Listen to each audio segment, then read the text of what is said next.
আপাতত সিএনজি অটোরিকশার ভাড়া বাড়ছে না, বরং বিদ্যমান ভাড়া কার্যকর করার ব্যবস্থা নেওয়ার আশ্বাস দিয়েছেন সিএনজি মালিক শ্রমিকরা। সেই সাথে বুয়েটের সুপারিশ অনুযায়ী চালু সিএনজি অটোরিকশার চলাচলের মেয়াদ আরও 4 বছর বৃদ্ধির বিষয়ে একটি কমিটি গঠন করা হয়েছে। এই কমিটির রিপোর্টের পরই এ বিষয়ে চূড়ান্ত সিদ্ধান্ত হবে। মন্ত্রণালয়ে অটোরিকশা মালিক শ্রমিকদের সাথে বৈঠক শেষে এসব কথা জানান যোগাযোগ মন্ত্রী ওবায়দুল কাদের। শওকত মিল্টনের রিপোর্ট।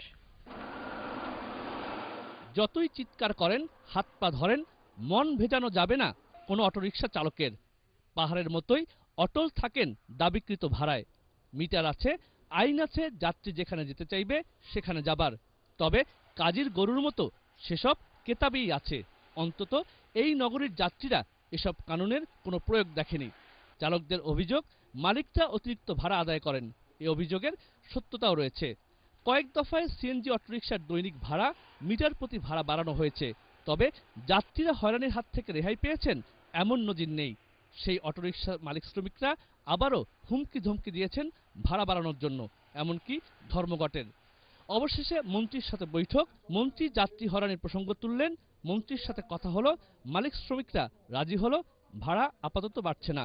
মালিক যারা এসছেন তারা আমাকে কথা দিয়েছেন, আশ্বাস দিয়েছেন আপাতত বিদ্যমান যে ভাড়া সেই ভাড়া বলবৎ থাকবে এবং অতিরিক্ত ভাড়া আদায় করা হবে না।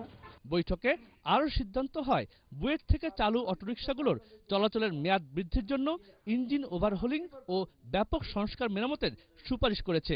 এসব কাজ কাদের মাধ্যমে করা হবে তা খতিয়ে দেখতে একটি কমিটি গঠন করা হয়েছে। যে শর্তগুলো বুয়েট দিয়েছে এই শর্তগুলো পালন করা হয়েছে যথাযথভাবে। সেটা কোন কোন প্রতিষ্ঠানের মাধ্যমে এগুলো বাস্তবায়ন হবে সেটা এই কমিটি বসে 10 দিনের মধ্যে সিদ্ধান্ত নেবে। তবে মালিক শ্রমিকদের বিদ্যমান ভাড়া কার্যকরের আশ্বাস কতটুকু বিশ্বাস করা যাবে তা দেখা যাবে বৃহস্পতিবার থেকে রাজপথে। শওকত মিল্টন, এটিএন বাংলা, ঢাকা। প্রয়োজন।